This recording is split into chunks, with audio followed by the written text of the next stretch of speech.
Five Nights at Freddy's. Fazbear Frights. Number 6. Story 2. The Real Jake. The child's bedroom was crowded, even though it held only 2 people. It was crowded because it held so many hopes and so many regrets.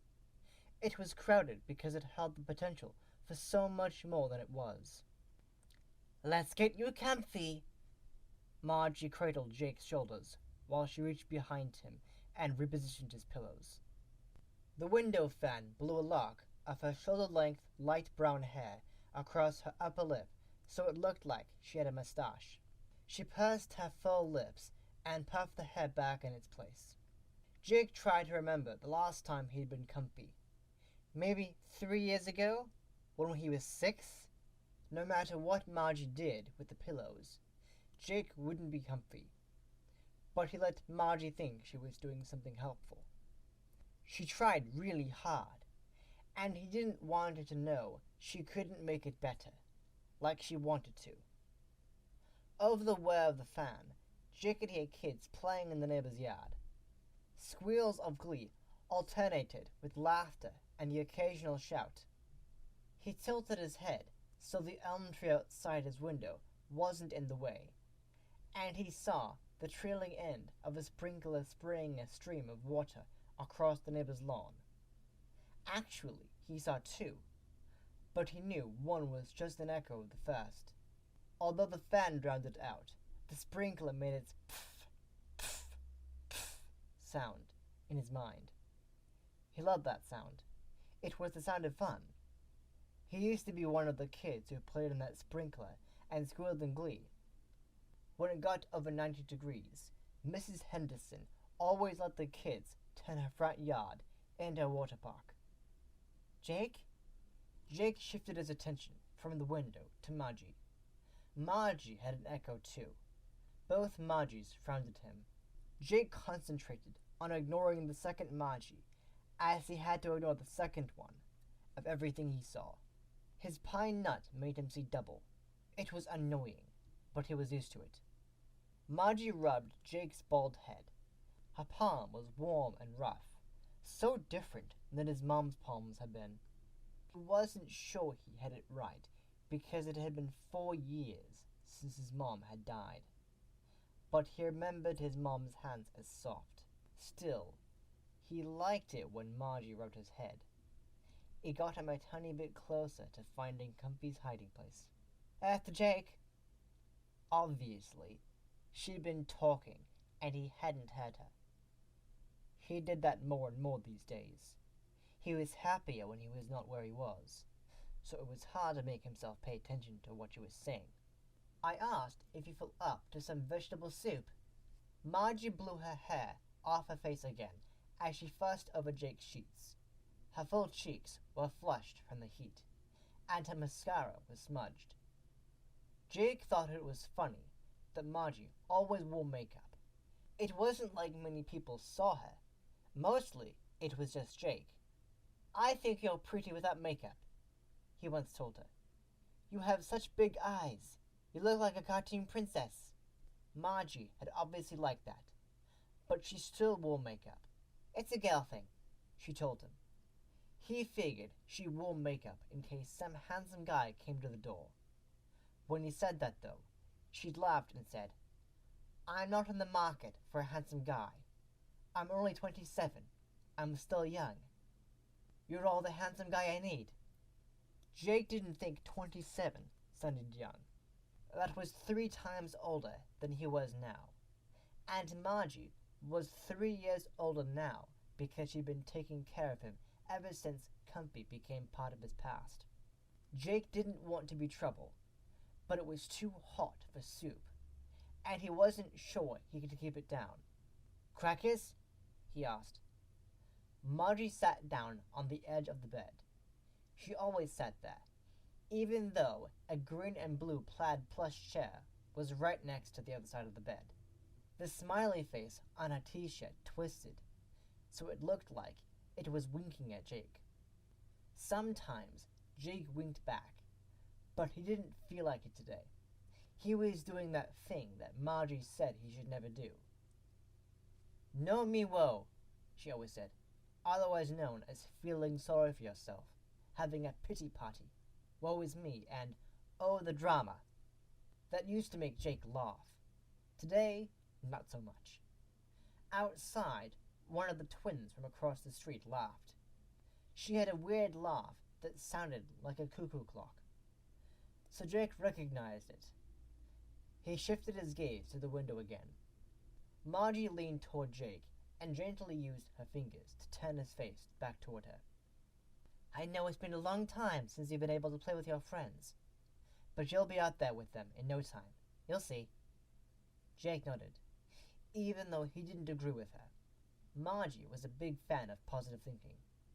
She was always saying things like, "Today is a day for miracles," and "things are looking up," and "this too shall pass," and "all is well," and "it's always darkest before the dawn." She had like a gazillion smiley face t-shirts with various hats or outfits or expressions. Jake once asked where she got them, and she said a friend who had a t-shirt company made them for her. She had one made for Jake, a smiley face wearing a baseball cap with his favorite team's logo. He used to wear it a lot, but he hadn't wanted to put it on for a while. When Jake didn't say anything, Margie said, "Okay, crack as it is." "Thanks," Jake said. She patted his knee. Then she waved at a fly. "How did you get in here?" she asked it. Jake looked at a dime-sized hole in his screen, but he didn't give the fly's secret away. He liked it when flies visited. He liked watching them flit around the room, and he liked listening to them buzz. A couple years before, his dad got him a laptop and a tablet to use for doing his lessons and to look stuff up. He always kept the tablet in the bed with him because he had so many questions about everything, and the tablet was like a magic portal to answers. The tablet told him that flies only live 28 days, less than a month. He figured that was why they were only darting around. They had to hurry up and live as much as they could while they had the chance. It made him feel stupid for lying around so much. Why wasn't he hurrying like the flies? Well, because he couldn't. Jake noticed Margie was heading toward the door of his room, her arms full of towels she'd used to clean up his mess. This was day 2 of the latest round, and it was worse than most day 2s. "Margie?" Margie turned. She flashed him her wide smile. "What, kiddo? When is Dad calling?" Margie's smile wavered. "I'm not sure, sweetie." She set the towels down on the desk he hadn't used for a while now, and she came back to the bed. She sat down again. "You know he calls whenever he can, right?" Jake nodded. "And you know he thinks about you all the time." Jake frowned and shook his head. "I don't think he does." Margie raised an eyebrow. "Why not?" "Well, he's a good soldier, right?" "Of course he is. So he has to concentrate on what he's doing. I bet he doesn't think about me when he's concentrating on his job. But that's okay. I don't want him to think about me and end up shooting himself in the foot or something." Jake strained so he could lift his arms and pretend to shoot his foot. He gave Margie a weak grin. Margie laughed. "No, that would be bad." Jake joined her when she went on. "Very, very bad." They laughed together. "I'll go get those crackers." Margie stood, leaned over, and kissed Jake's forehead. He noticed her eyes got teary when she looked into his eyes. He understood why, so he didn't say anything. Instead, he asked, "Can you bring extra crackers?" "Sure. Are you extra hungry?" "Not really. I've just been thinking it's wrong for me not to offer something to Simon when he visits. You're supposed to do that, right? Offer food or drinks or stuff to guests." Margie raised an eyebrow. "I didn't know that Sam ate." Jake laughed. "That's just silly. Of course he eats. I thought he lived in the cabinet. Yeah? So? Margie tilted her head. So there's food in there? Jake shrugged. I don't know where he gets his food. But yesterday, we talked about what kind of cake we like. He likes chocolate, just like I do. Simon likes chocolate, huh? Yep, and peanut butter, just like me. But he doesn't like it with banana. He says if he gets a banana nut sandwich, he takes off the bananas. Oh, he does he? Jake nodded. Margie shook her head and smiled.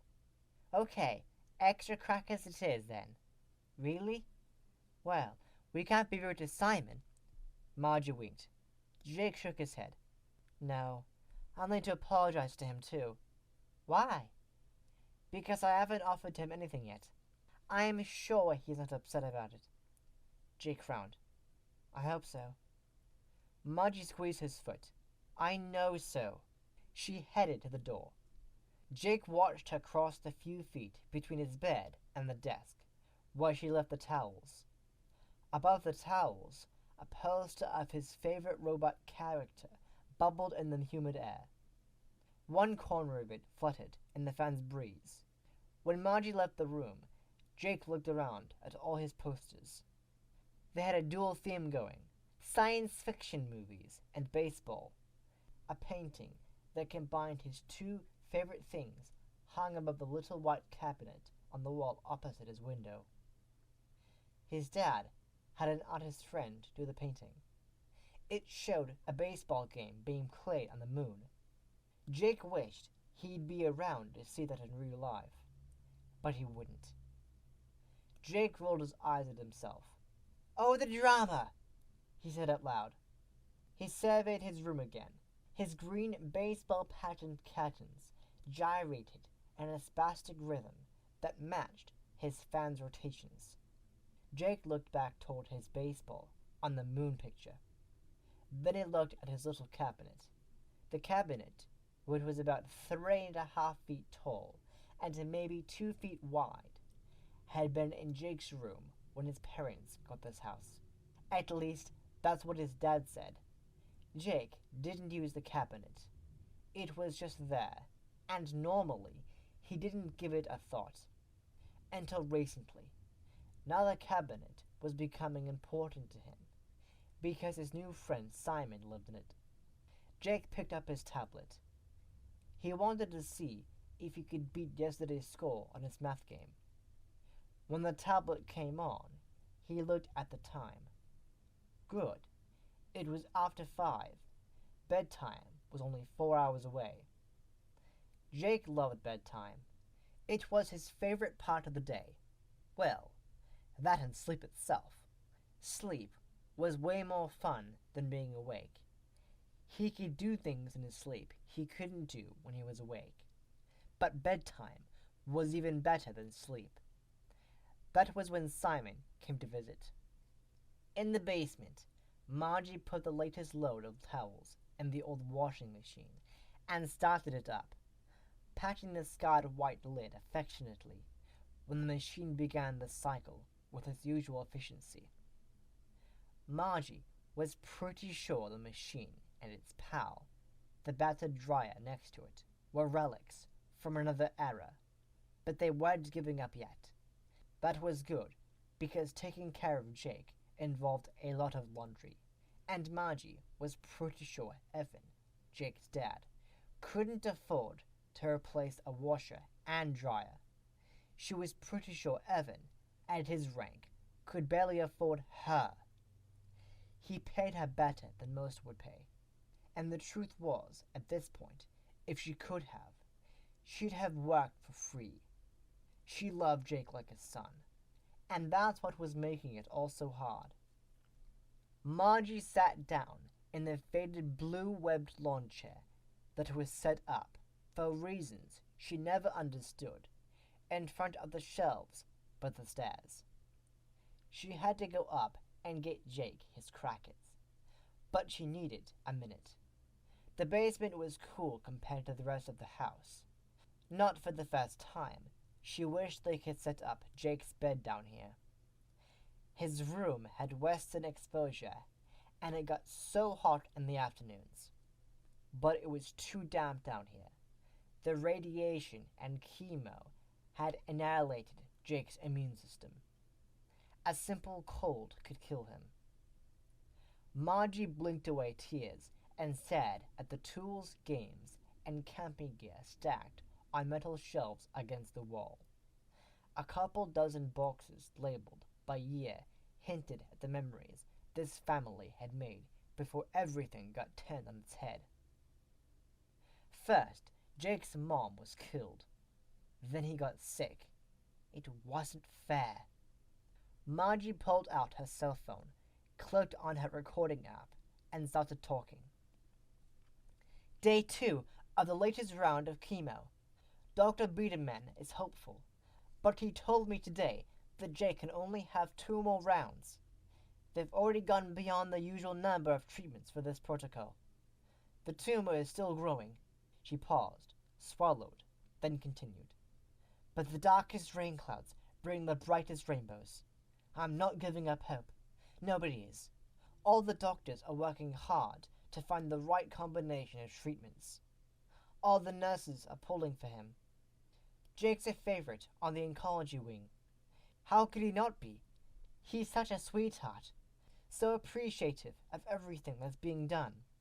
I mean, even when they're sticking him with needles and pumping him full of toxic medicine, and he's barfing his guts out, he's still saying, "Thanks for taking care of me." He's a saint. A freaking saint. Margie ran a hand through her damp hair. She pulled out the baby monitor she kept in her pocket. It was on. Of course it was. But she checked it compulsively when she was in the basement or when she had to go outside to take out the trash or mow the grass. At least she hadn't had to mow for a couple weeks. Everything had browned out in the heat. Sometimes, when she looked at the brittle grass and withered plants surrounding the house, she felt like the foliage was tuned into Jake. As his light dimmed, so did everything else on the property. She looked at the monitor again. She didn't want to miss it if Jake called out to her. Not that he did very often. He usually just waited until she was in the room to ask for what he needed. Once, she went in his room and found out he'd thrown up all over himself. But he hadn't called her. "I knew you were in the basement. I didn't want to make you come up the stairs more than you have to already," he'd said. A saint. Margie turned on the recorder again. "I wish I'd started this when I first came here to work, but I only just got this phone and this app. I want to record everything I can remember about being with Jake, and then keep up with daily stuff from now on," she sighed. "I never thought I'd work here this long. It was supposed to be a transitional job because I didn't get the internship I applied for, and I kind of needed to eat. Evan obviously was desperate to find someone to take care of Jake, and then, of course, I fell in love with this kiddo, and so, well, I can do my photography and drawing later, after he gets well." Margie tapped the pause button on her app. She'd heard the falseness in her voice when she said, "after he gets well." She was more worried than she'd admit. She hit the record button again. Jake has what he calls a pine nut. It's actually his version of the acronym for what he has, PNET, which stands for Primitive Neuroectodermal Tumor. That's a fancy name for a kind of brain tumor, and his specific kind of PNET is a pineoblastoma. When Evan explained all this to Jake, as best he could, Jake said, "Cool, I have a pine nut." He was barely 6 years old at the time. I don't think he thinks it's so cool now. He's had all the treatments they can throw at this kind of tumor, and nothing's working. His headaches and double visions are getting worse. They tried removing the tumor, but they couldn't get it all. And it grew back, and now it just keeps growing. I'm not giving up hope, but... She pressed stop. She wasn't going to record, what Jake's head neuro-oncologist said. The odds are against him. If she recorded it, she would make it real. The washing machine thumped as it shifted from agitating the towels to draining the soapy water. Margie jumped up. She'd been down here too long. She'd get back to her recording later, after Jake was asleep. Batter up! Margie leaned over Jake and kissed his forehead. Her lips were sticky with lip gloss, but Jake always waited until she was gone to wipe his forehead clean. Jake smiled at her and snuggled his back closer to his side. The bat was a plush baseball bat named Bodie.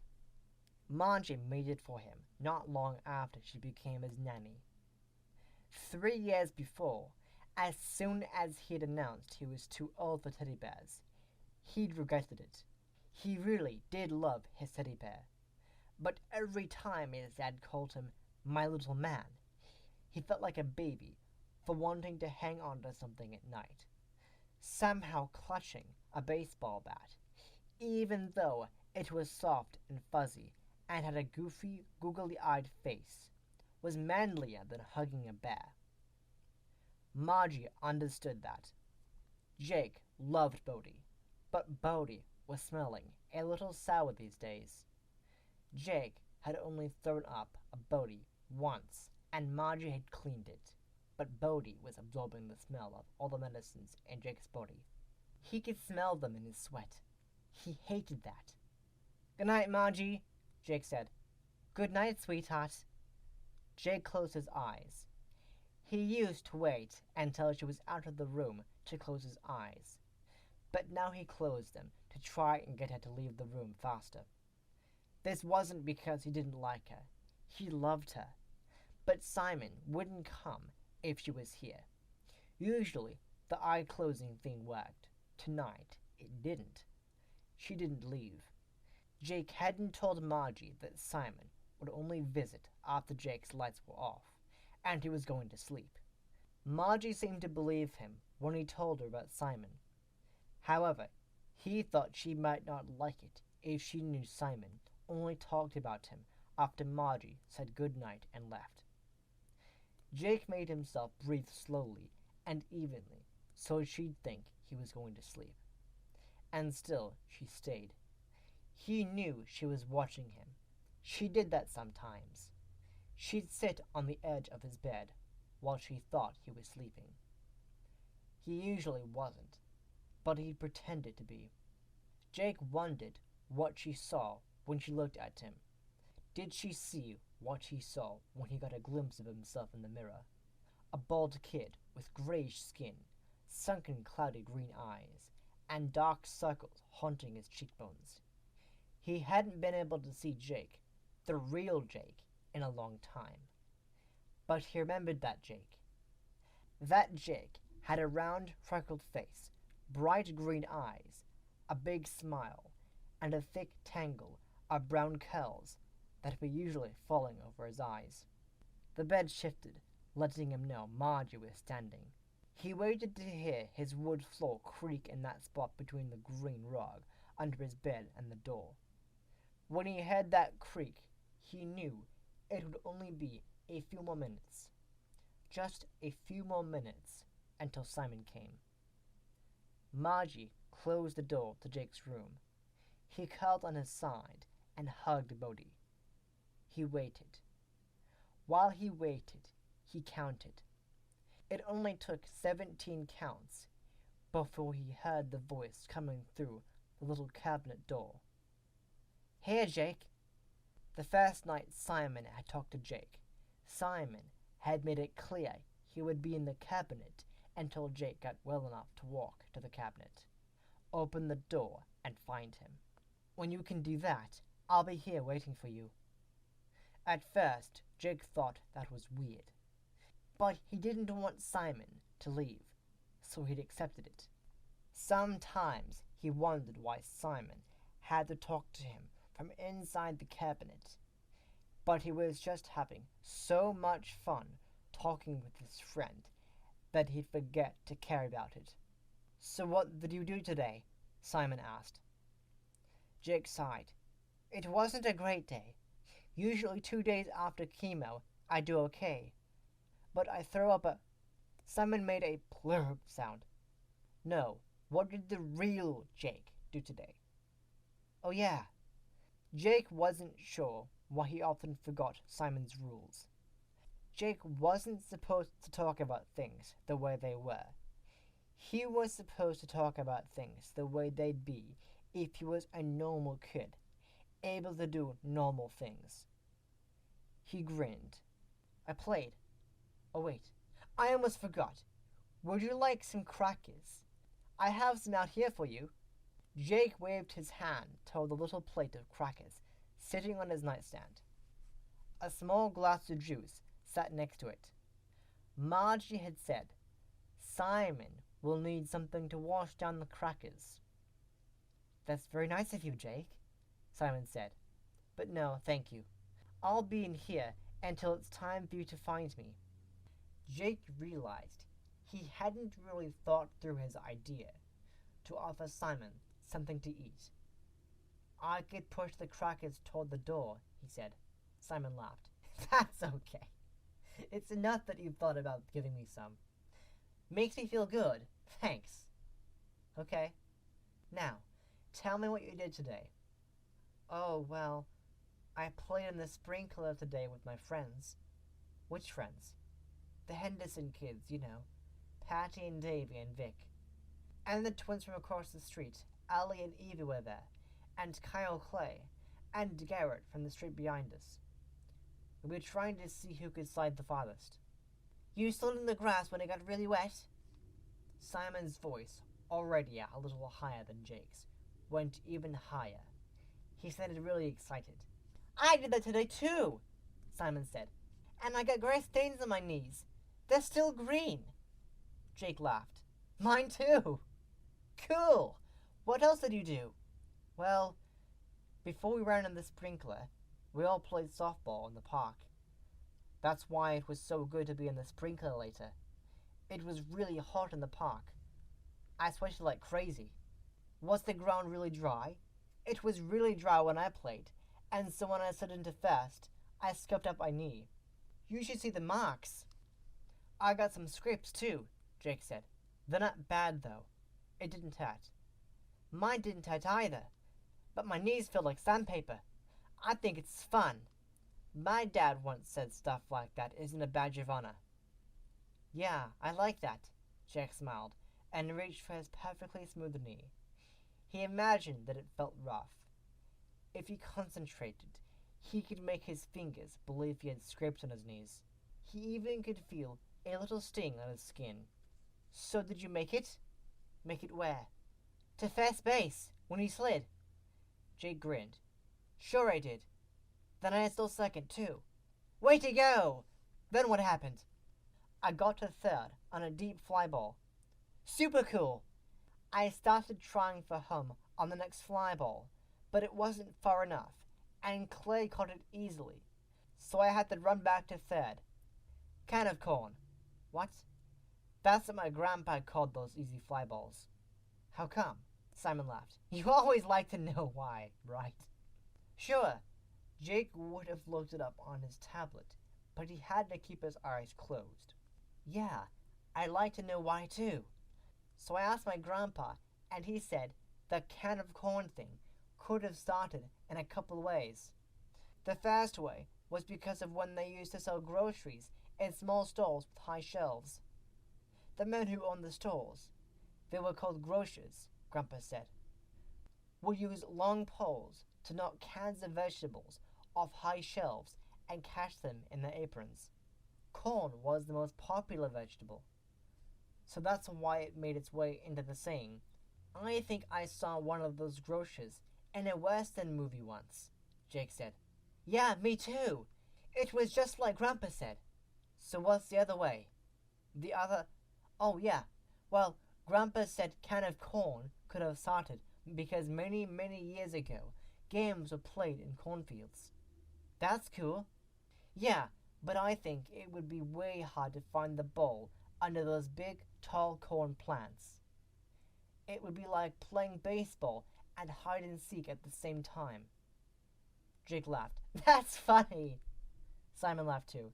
So what finally happened in the game?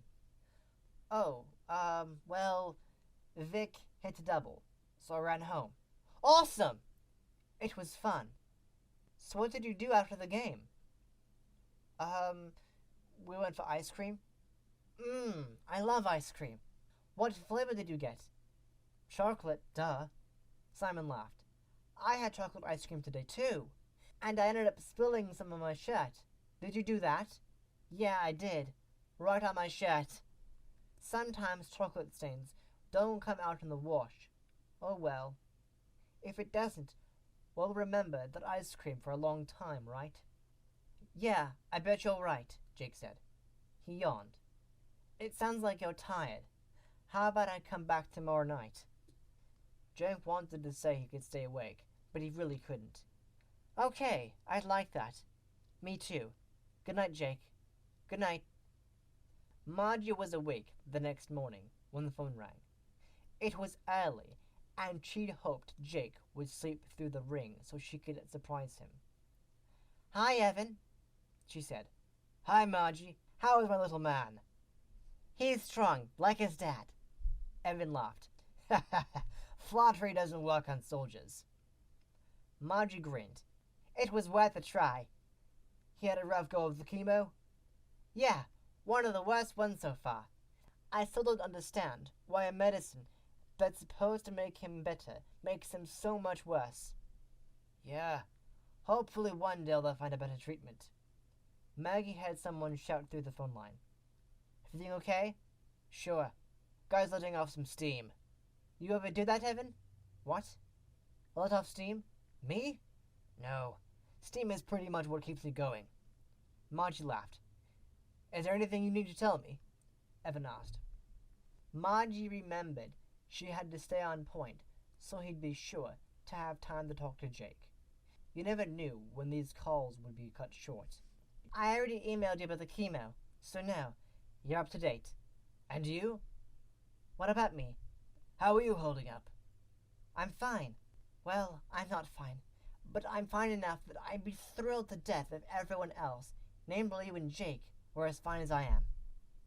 Well, that's fine then, Evan chuckled. Margie laughed again. She loved that this man on the other side of the world, this man who was in a life-and-death situation pretty much every day, this man with the very sick son, the widower, this soldier, always managed to make her laugh. Margie stood and headed toward Jake's room. I assume you're ready to talk to him, she said to Evan. Raring! Margie pushed Jake's door open, and he lifted his head. She pointed at the phone in her hand. It's your dad. Jake pushed himself up and grinned. His eyes flashed a hint of their old brightness for just an instant, before pain dimmed them again. Here's your little man, Margie said into the phone. You take care of you, Evan said. She didn't respond. She handed the phone to Jake. Hi, Dad. Margie adjusted the pillows behind Jake so he could relax, but still remain sitting more upright. She smiled at him when he had said to his dad, Margie's been mean to me as usual, really mean. His laughter rang out as she left the room. That night, Jake forgot again, and tried to tell Simon about his conversation with his dad and his appointment with Dr. Biederman. And as usual, Simon said, I want to hear about what the real Jake did today. Oh yeah, right. Jake wondered why he couldn't remember that, but he'd worry about that later. Today my dad and I went to the movies, Jake said. He figured the real Jake would have a dad who is home to do things with him. Really? What did you go see? It was a sci-fi movie about robots. Oh, that sounds great! I went to the movies too. I had popcorn. Did you have popcorn? Yeah! I bet you got butter all over your face, right? And on your clothes? And did you get some popcorn stuck in your teeth? I sure did. Yeah, I did. Right between my two front teeth. Cool! What else did you do today? My friends and I built a fort out of sticks in the backyard. Same friends you played with yesterday? Uh-huh. It was hot, and we needed more shade. So we built shade. I mean, not really. We built a fort, though. I love building forts. I built one, too. I got a splinter. Did you get a splinter? Jake felt his index finger and said, Yeah, I did. I still have this little brown mark under my skin on the end of my finger from where I got a splinter once. Another badge of honor? Yeah, exactly. Margie stretched out on the twin bed nestled under the eaves in her cave-like room. She'd always wished she was taller than her 5'3", but ever since she'd started working for Evan, her size had served her. Evan's bungalow was small, with a living room, a tiny kitchen, 2 bedrooms, and a bath on the first floor. Then there was an itsy-bitsy room with slanted ceilings upstairs on what Evan called the half floor. He'd been using the room as an office, but he cleared it out and put in a twin bed, an almost doll-sized bureau, and a nightstand for Margie when she took the job. The furnishing was sparse, but the room had built-in shelves and cabinets. It also had a window that looked out on the upper branches of the apple trees in the backyard. One of the trees reached to within a foot of the window. The previous year, she'd been able to pluck an apple off the tree from her room. The trees made her feel as though she lived in a woodland tower, like the cartoon princess Jake said she resembled. Right now, most of the window was obscured by a pedestal fan blasting not nearly enough air into the little room. Margie's hair blew over her forehead and stuck to her skin. She hated having the fan on high speed, because it was almost as loud and droning as an engine. The sound made her nervous. She was afraid she wouldn't be able to hear Jake if he called out. Margie picked up her phone and tapped the recording app. Jake barely ate anything this evening. Just a couple of crackers. If I didn't know better, I'd think he hated my cooking. She laughed, but the sound was forced. But I do know better. When I first came here, Jake couldn't get enough of my mac and cheese and my lasagna, but he hasn't had an appetite in a while. Margie paused and listened. She stared at the baby monitor she'd set on a nightstand. It was toggled to high volume. Had Jake just made a sound? No, nothing. Margie set down her phone and ordered herself to go to sleep. She wondered if she'd comply for a change. The next night, Jake told Simon about the pizza he and his friends had after they ran through the sprinkler again. I had pizza too, Simon said. Did you get pizza sauce on your clothes and all over your face? I sure did, Jake laughed. Yep, I think I still have some there. He thought he tasted tomatoes and garlic at the corner of his mouth. Wow.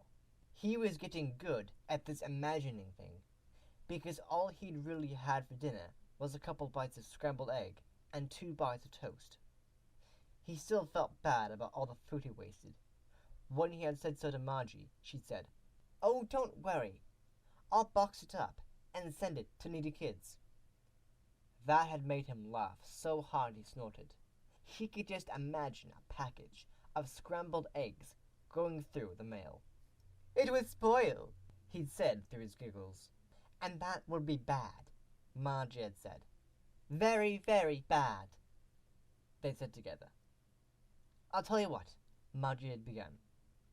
How about we send some of your allowance to a place that helps feed kids who need food?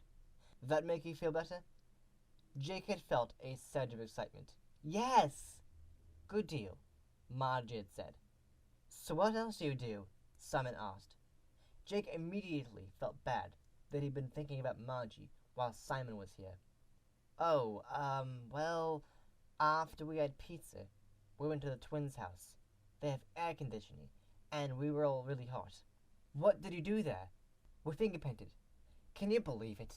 I haven't done that since I was really little. Oh, I love finger painting. All that cool sloppy paint. I did that today too. And I got a different color paint under every one of my fingernails. Did you do that? I bet you did. Jake smiled at the thought of a rainbow of colors under his nails. Yes, I did that too. Now my fingers are a rainbow. Yeah, exactly. Mine too. Jake was going to say something else about the paints, but instead he yawned. You're getting tired? Simon asked. A little. That's okay. I can leave so you can go to sleep. But hey, remember what I told you? When you're well enough to walk around to do stuff, then you can come open the cabinet door. I'll be here waiting for you when it's time, okay? Okay. Margie stepped out onto the front porch to clear her head before she went to bed. Movement in the Hendersons' yard startled her, and she whirled to peer through the spotty light. Sorry, Gillian Henderson called softly. It's just me. Gillian stepped into the light cast by the front porch lamp. She was wearing a pale blue bathing suit under a darker blue t-shirt, and she was drenched. Margie suddenly realized she could hear the measured spitting sound of the sprinkler in Gillian's yard. Were you running through the sprinkler? Gillian grinned.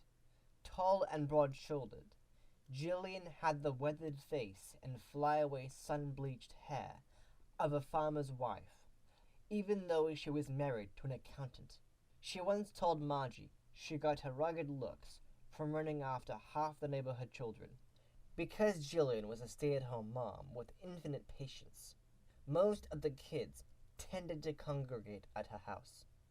And despite having a house full of kids every day, Gillian was always asking Margie if there was anything she could do to help. Margie figured Gillian was at least 15 years older than Margie, but they'd become good friends. Fun is not just for kids, Gillian said, and I was so hot I was sure I was going to combust. Margie laughed. I hear you. When the kids are up, they don't want Mom in the sprinkler. It's embarrassing. She mimicked her daughter's voice. Are they at that age already? I think mine were born at that age, Gillian said. Margie laughed. Hey, you want to join me? Margie looked down at her t-shirt and shorts. Why not? Then she hesitated. The baby monitor. She pulled it out of her pocket and looked at it. She couldn't get that wet. Gillian saw Margie staring at the baby monitor. Wait here. She trotted toward her house. Margie listened to Gillian open and close the squeaky screen door. She watched a car go by, then looked up to try and find the Big Dipper. She spotted it seconds before she heard Gillian's screen door squeak again. She looked toward Gillian's two-story craftsman. Gillian's house shared styling with Evan's, but hers was probably 4 times bigger.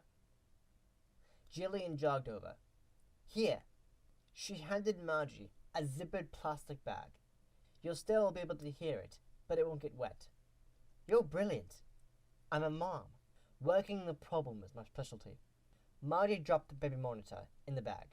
Come on, Gillian said. Margie let Gillian lead her into the adjacent yard, and the two women began running through the sprinkler like little girls. Back and forth, in and out, twirling and skipping, they played in the water and danced all over the soggy grass. Dirt squishing between her toes and water spraying in her face. Margie couldn't remember the last time she'd felt so light and free. After nearly half an hour, they staggered to Evan's front porch and collapsed, dripping on the steps. Margie realized her muscles were more relaxed than they'd been in months. For several minutes, they breathed and dripped in silence. Then Margie started to cry.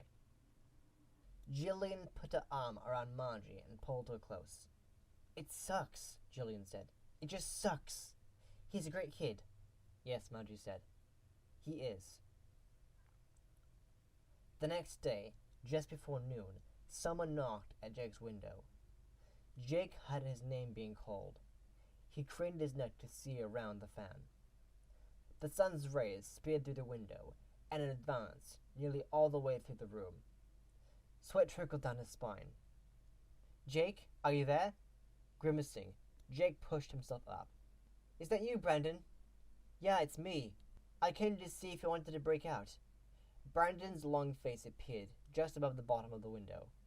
The screen distorted his features. Oh, Brendan, I can't. I'm not supposed to even get up without help. I'm sure not supposed to go out. Yeah? But what if you wanted to? Brendan pressed his face into the screen to squish his nose. He made silly faces at Jake. Jake laughed. He looked toward his room's half-open door. He wasn't sure where Margie was, but he knew she was here someplace. If she had to leave the house, she got Mrs. Henderson to stay with Jake, and Mrs. Henderson always came in to give him a hello hug when she arrived. Margie didn't leave often, though. Mostly, she had things delivered to the house. If she went out, he went with her, because most of what she had to do was take him to doctors and to treatments. Come on, Jake. I haven't seen you in forever, Brendan whined. I miss you. Jake looked toward the window again. Even through the screen, he could see Brendan's blonde hair sticking straight up. He smiled. I missed you too. Brandon was Jake's best friend from school. They used to be inseparable. For the first year after the doctors found Jake's pine nut, he went to school as much as he could, in spite of his headaches. Then he had brain surgery to try and get the tumor out. He was at home for several weeks, but he went back to school as soon as he could. The year before, he'd gone to school about half-time. Now, school wasn't possible at all. He was too weak and sick. But maybe he could go out with Brandon. Wouldn't that be cool? Jake was already dressed. He refused to sit around in bed in pajamas or underwear.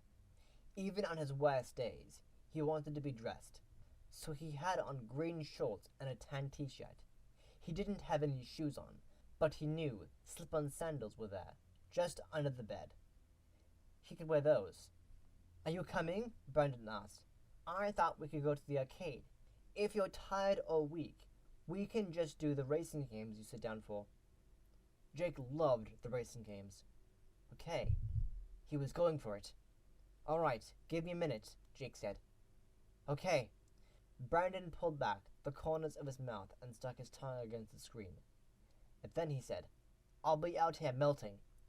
If we take too long, I might be a puddle, but I'll be here. Just scrape me into a bowl or something and we can go. Jake laughed. Okay.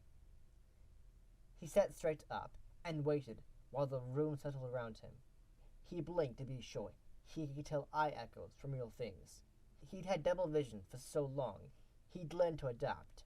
But sometimes, when he reached for something, like a sock, he'd reach for the sock that was the echo instead of the real sock.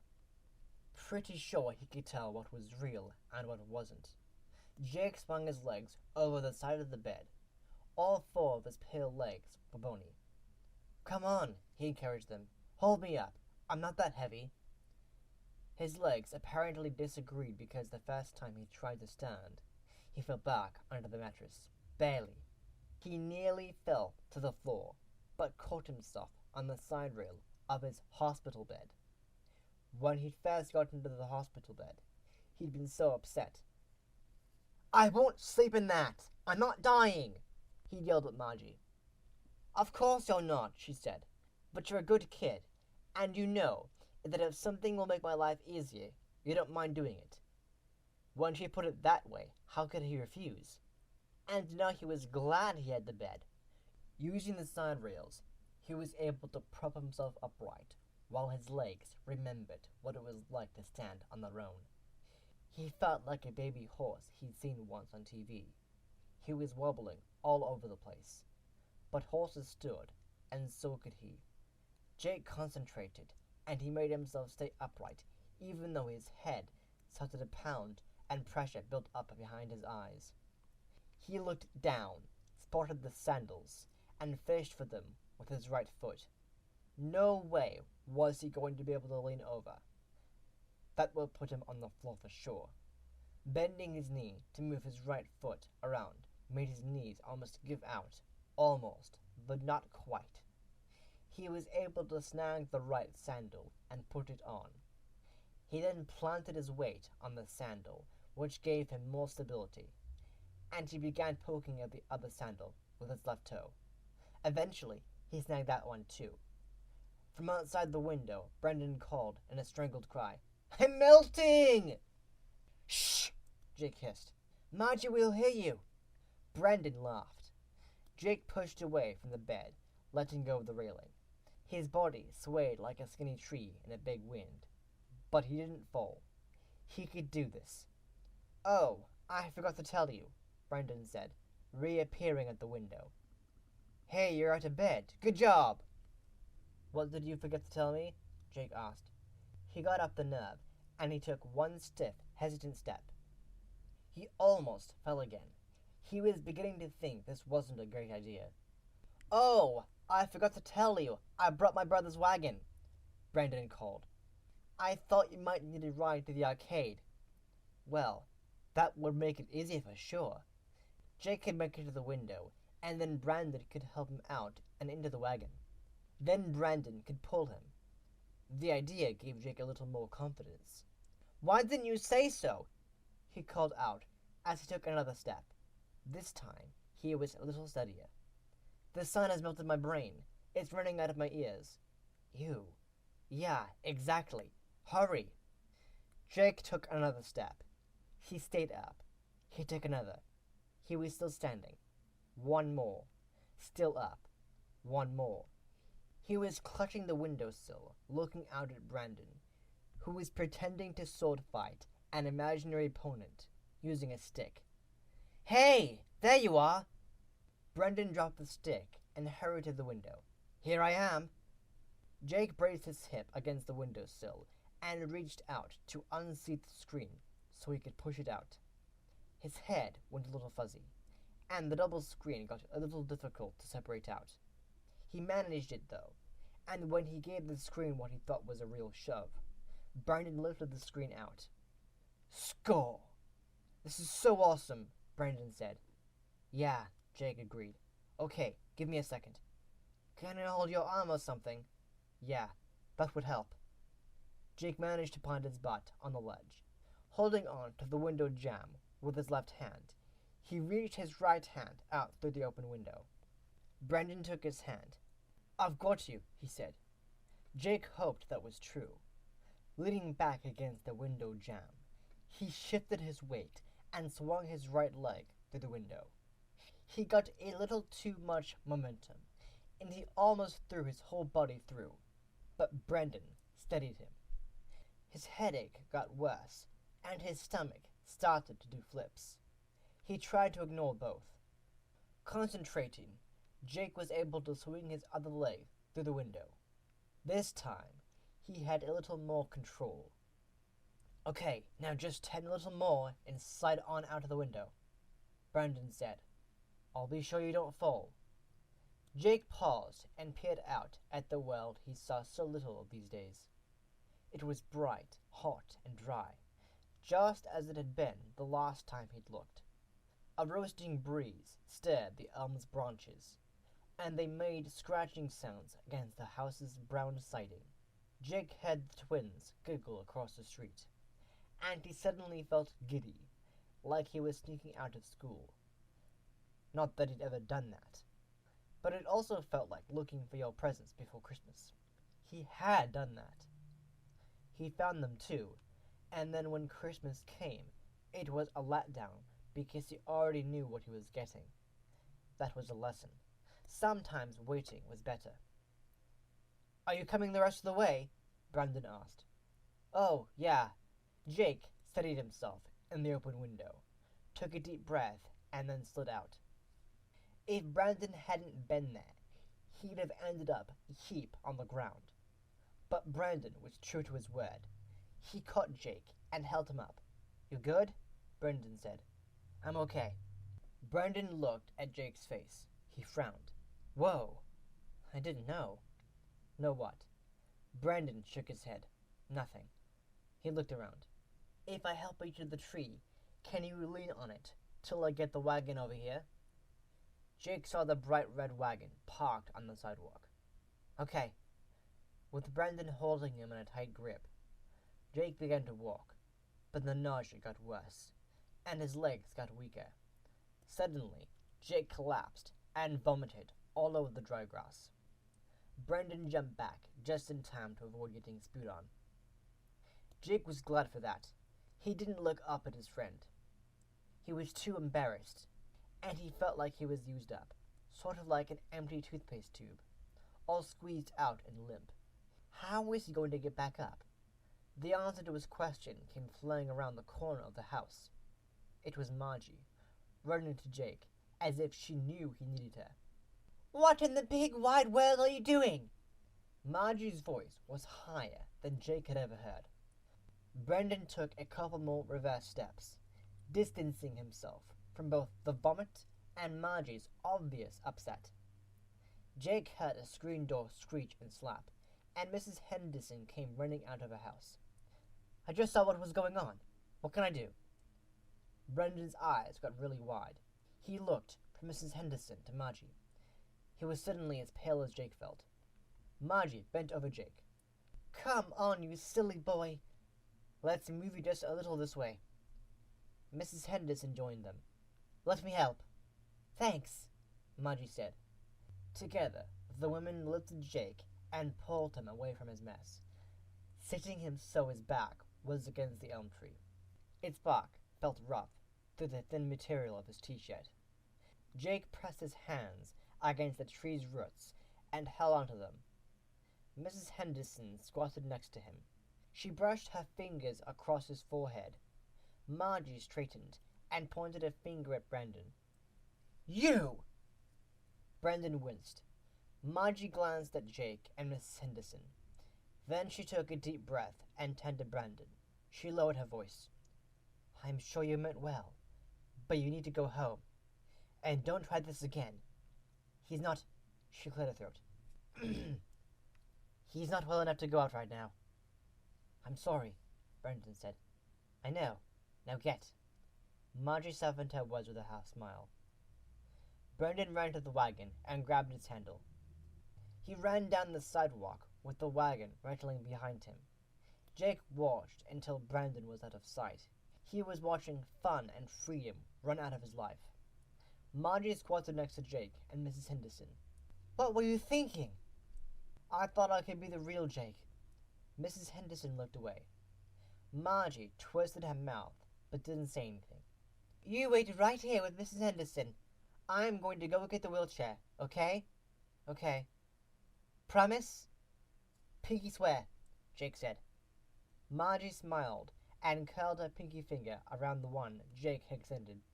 "You just aged me several years." "So you're like, what, 100 now?" "Ha-de-ha," Margie said. "That would make me 200, Mrs. Henderson said. She and Jake laughed as Margie trotted toward the house. Simon came as soon as Jake closed his eyes later that evening, even though he was going to sleep earlier than usual. His little failed adventure had drained him completely, which sucked. "Hi, Jake. Hot day today, huh?" "So what did you want to do today?" Simon asked. "Brenda and I were going to go to the arcade," Jake said. "You mean you did go to the arcade?" "Oh yeah, yes, we went." Jake smiled, and he curled up. "And what did you do there?" Simon asked. "We had so much fun," Jake said. "We played all the racing games. I love the racing games." "I love those too. I did one of those racing games today too. And I won enough tickets to get a bunch of pencils." "Did you win?" "I bet you won." "We did. I got smiley face erasers with my tickets." "Oh yeah, those are fun. I got one of those too. I like them because they cheer me up when I'm feeling down." "You feel down?" "Sometimes. Not very often, though. I'm too busy having fun." "Yeah, me too." "So hey, did you get a slushie at the arcade?" Simon asked. "I got one. I got grape. It turned my tongue purple. Did you get one?" Jake laughed. He stung out his tongue and imagined it was purple. "Yes, my tongue's purple too." "Purple power," Simon said. "Purple power," Jake repeated. Jake couldn't believe how much he really felt like he'd gone to the arcade that day. He was sure he had. "Oh, we did that dance game where you step on the lighted squares. Me and Brandon. We were busting a move. I'm totally impressed, Jake. I mean, I'm pretty bad at those things. When I dance, I'm all like spastic and stuff." Jake could hear clothes rustling and little breathy sounds coming from inside the cabinet, like Simon was doing a dance move right now. You know what's funny? Simon asked. What? I did that dance game too, even though I'm a total spaz at it. I was so into it, I stepped on my shoelace and ended up breaking it. Have you ever done that? I did that today. No. So you know what that is? Badge of honor. Jake and Simon said in unison. Then they laughed together. What other games did you play today? Simon asked. I played the shooting game, the one where you're shooting bad guys, like robbers and stuff. Brendan wanted to shoot aliens, but I don't like shooting aliens. I like aliens. I wouldn't do the hunting one either. I don't like shooting animals. I really like animals. I'm with you on that. Jake smiled. Thinking about the arcade games he liked made him forget about needing to see Simon. Were any of your other friends at the arcade? Simon asked.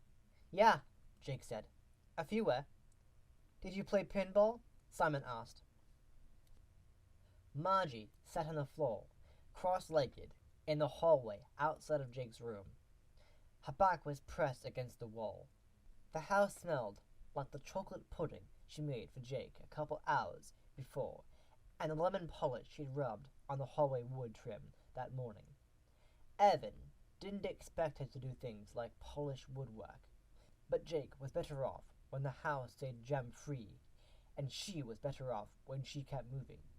So when Jake slept, she found things to do. The whole house was spotless and shining. Slumped against the glossy hardwood baseboard, Margie let tears slide down her face. She didn't want to listen. It felt like eavesdropping. But unless she put in earplugs, she couldn't avoid hearing what Jake and his visitor was saying.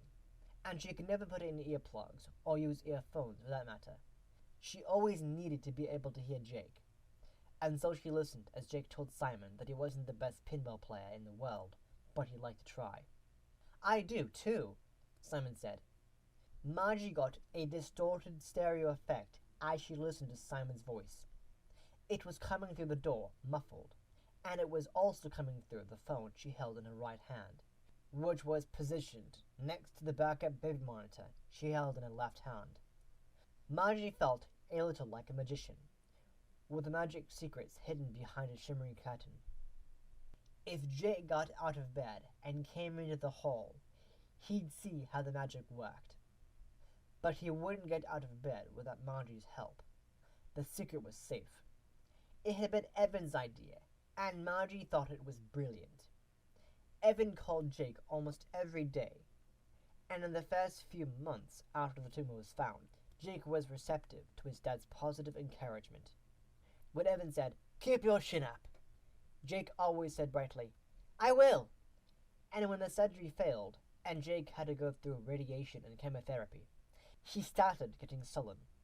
For months, Evan tried to encourage Jake, and for months, Jake refused to accept the cheer.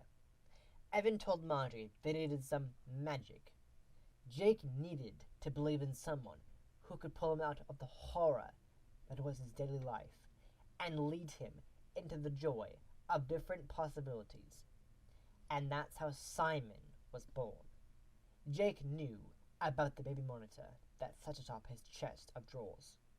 He didn't like it, but he knew it was there, and he accepted the need for it. He didn't, however, know about the backup monitor that was just inside the little white cabinet. That monitor was linked with the one Margie now held, and so it picked up and played Evan's disguised voice from inside the cabinet. Evan, still overseas, was Simon. Evan decided Jake would be more responsive to someone his own age, so Evan downloaded a voice distorter that turned his voice into a little kid's voice. When Evan suggested the idea of becoming a little friend for Jake, a friend who lived in Jake's cabinet and only visited at bedtime, Margie wasn't sure Jake would listen to Simon any more than he listened to Evan, but she went along with it. She was willing to try anything. But Jake did listen. He clearly loved the nightly visits. It made him smile when he closed his eyes right after she said goodnight. She knew he was trying to get her to leave the room faster. The more he imagines himself to be a normal little boy, Evan had told Margie, the greater the odds he can be one again someday. He has to have hope. Margie had agreed. Jake started getting sleepy while Simon was talking about pinball machines, but he wanted to hear what Simon said. You know the secret to being really good at pinball? What? Jake asked. Nudge and tilt. What does that mean? Well, some people think it's cheating, but I don't. It's like when you kind of shove at the machine, you know, with your hip or something. Sometimes, when the flippers won't do what you want, you can save a ball with a little bump. Sort of. I wish Jake stopped himself. He was about to say he wished he could try that someday. Instead he said, I am going to try that the next time Brendan and I go to the arcade. Yeah? Cool. Jake yawned loudly. I think you need to go to sleep, Simon said. Jake mumbled.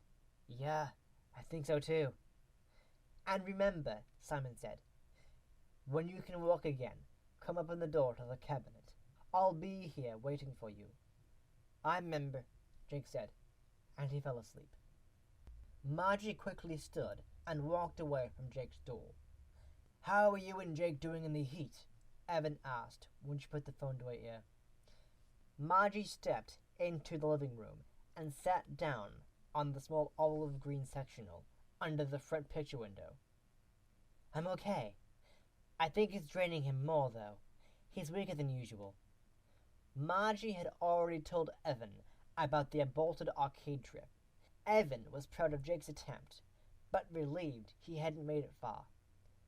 That could have been bad, he said. Very, very bad, Margie and Evan said together. She grinned, thinking back to how that joke had started. Evan had wanted Jake to meet his uncle for the first time. Michael, Evan's brother and only living family, had lived in Europe for years, and he'd never met Jake or Jake's mom. Michael was back in the States, and Evan was taking Jake and Margie to meet him. The drive one way was several hours. Michael's a serious dude. Evan had warned Jake and Margie as they traveled. He's a little different. He's intense about making money, and he's really good at it. But the way he is about it, and just the way he is, can make him seem like he's not human. So he's like a cyborg with bad programming, Jake had asked. They'd all laughed. Just before they had arrived at the hotel where Michael was staying, Jake had eaten a candy bar. No one thought much of it until Jake tried to hug his uncle. Michael, sporting the chocolatey fingers, had stepped out of Jake's reach. You must exercise caution. You could get chocolate on my suit, and that would be bad. Very, very bad. They had all had an awkward, stiff dinner together, and then they'd headed home. Driving down the freeway in the dark, Evan had said they should stop for gas or they'd run out. That would be bad, Margie had said, and Jake had piped up from the back seat, saying, in a perfect imitation of his uncle, very, very bad. Margie smiled at the memory. Margie, you there? Evan's voice nudged through the phone. Sorry, I was thinking about that trip to meet Michael. Oh, that was bad. Very, very bad, they said again, in unison. They laughed. Margie wondered when that joke would get old. Speaking of Michael, I'll talk to him. I hate to ask him for favors, but I can't afford an air conditioner right now. I'll ask him to get one for Jake. Sometimes a soldier has to suck it up and take one for the team, Margie said. Evan laughed. You do that every day. What I do is a privilege, Margie said. Evan was silent. Then he cleared his throat and said he had to go.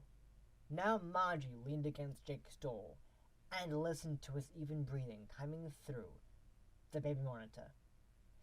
Jake didn't snore, so it was challenging to know when he was deeply asleep. Once, when she was sure he'd gone to sleep, she opened the door to his room only to have him sit up and say, "What's wrong, Margie?" She'd had to think fast. "I thought I heard you call out," she'd said. Jake had accepted it. "You must have been dreaming," he'd said. Tonight, though, when Margie opened the door, Jake didn't sit up. He kept breathing deeply, with long inhales and exhales. He was asleep, but Margie still didn't move.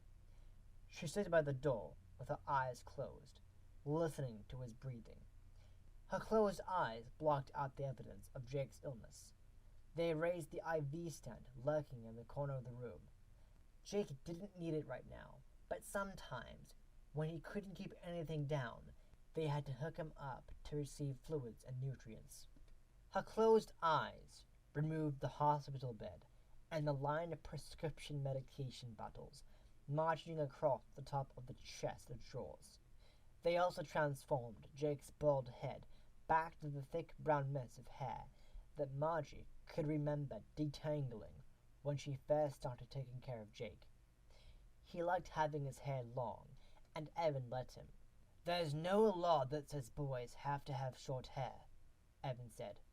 Margie thought that was funny, coming from a man with a buzz cut. Margie opened her eyes and adjusted to reality. There was Jake curled up on his side, Bodhi clenched against Jake's chest and belly, tucked under his chin. The pale yellow glow of the nightlight put a shine on Jake's bald head and cast deeper than usual shadows under his eyes. He was smiling in his sleep. That made Margie happy. She hoped he was playing at the arcade or running through the sprinklers, which reminded her she needed to get to work. Margie was 3 nights behind on an ongoing project. 2 nights before, Jake's sleep had been unsettled. He kept waking up. Margie was sure it was caused by a change in dosage of one of his medications. Thankfully, Evan had arranged for her to have the authority to deal directly with the doctors about Jake's care. So she called Dr. Biederman and told him she was returning Jake to the original dosage. That did the trick. But then the next night, when he slept, she was so tired that she fell asleep and never got to her project. When Margie first started working for Evan, she thought she was going to hate the sleeping arrangements. Being stuck in a little room on the half floor. She hadn't been looking for a live-in position. She'd liked her little apartment, and she was sure claustrophobia would do her in if she stayed here. But the position was full-time, with Evan being away so much. And over time, the house ended up charming her. Chock full of the wood trim and built-in shelving and cabinetry that were common in craftsman homes, this house had even more character within its walls. Its original owner had obviously been fond of putting things out of sight, because the builder had put little hidey holes in every room. He also had built funny little pieces of furniture specific to certain rooms, which had stayed with the house through the years. One of these pieces was the small white cabinet in Jake's room, because Jake had plenty of storage in his closet and in other parts of his room. The cabinet had sat empty for years. Now, though, it had a purpose. Margie's project waited for her in Jake's little cabinet, which was only a few feet from Jake's bed, just behind and to the left of the ugly green plaid chair. Although she could take her project out of the cabinet and work on it in her room, it never seemed right to do that. Her project lived in the little cabinet. Moving it felt wrong. Jake let out a deep sigh in his sleep, and Margie froze with her hand on the cabinet door. She breathed in and out, saddened by the astringent medicinal smells in the room. When Jake didn't move again, she grasped the knob and slowly pulled the door open. Margie quietly sat down in front of the open door. She waited to be sure Jake was still sleeping deeply. Then she turned on the headlamp she wore. It was designed for crafters who wanted to see up close, and it suited Margie's needs perfectly. It allowed her to aim a small beam at her task without lighting up too much of the room. Jake usually slept hard, so there was little chance she'd wake him. But she didn't want to take chances. In the glow of a headlamp, Margie's project looked at her with its simple hand-drawn eyes, one of which was blackened. "Hi, cutie," Margie whispered. Margie's project didn't respond. This was a good thing. Margie's project was a doll. If it had responded to her, she'd have shut up, whacked her head, and run for her life. The doll was Evan's brainchild, almost 3 feet high, plain white, at least originally, and now covered in evidence of the adventures Jake was having in his mind with Simon. Margie's project was an exercise in hope. Or maybe even more than hope. It was an exercise in belief. If you were to infuse an object with enough love and intention, would it have life? Evan apparently thought so, and maybe Margie did too, now. The white doll sitting in front of Margie was such an object. Born as simply a white cloth doll with no face, no clothing, and no features or details of any kind, this doll now embodied the life of a healthy version of Jake. Weeks of real Jake experiences were drawn all over the doll. The blackened eye, for example, represented the day the real Jake stood up to the school bully. A drawn-on missing lower tooth represented the day the real Jake tried a tough trick with a skateboard. The doll's pockets were overflowing with drawings of tickets to movies and amusement parks and zoos. The doll's body was stained with the trials and tribulations of a joyful child's life. This doll was a reminder that the boy in question, although fading, was not gone yet. He still had enough imagination to conjure another adventure. Margie set a zipper bag of colored markers on the green carpeted floor and pulled a piece of paper from a jeans pocket. The paper held all the activities the real Jake had done over the previous 3 days. When Jake talked to Simon, Margie took notes. Laying the paper on the floor next to the zipper bag, Margie pulled a thick brown marker from the bag. Nearly every detail on the doll had started with this marker. Sometimes, though, Margie needed to add color, like now. Putting a check mark next to butter on her list, Margie chose a pale yellow marker too. Concentrating, she drew a butter stain around the doll's mouth. Then she traded the pale yellow marker for the thick brown one and sketched part of a popcorn kernel between 2 teeth. It looked pretty realistic, if she did say so herself. She knew her art degree would be good for something. Maybe she was missing her calling. She should have been a real kid doll decorator. Margie grinned and looked at her list. Ah, the splinter.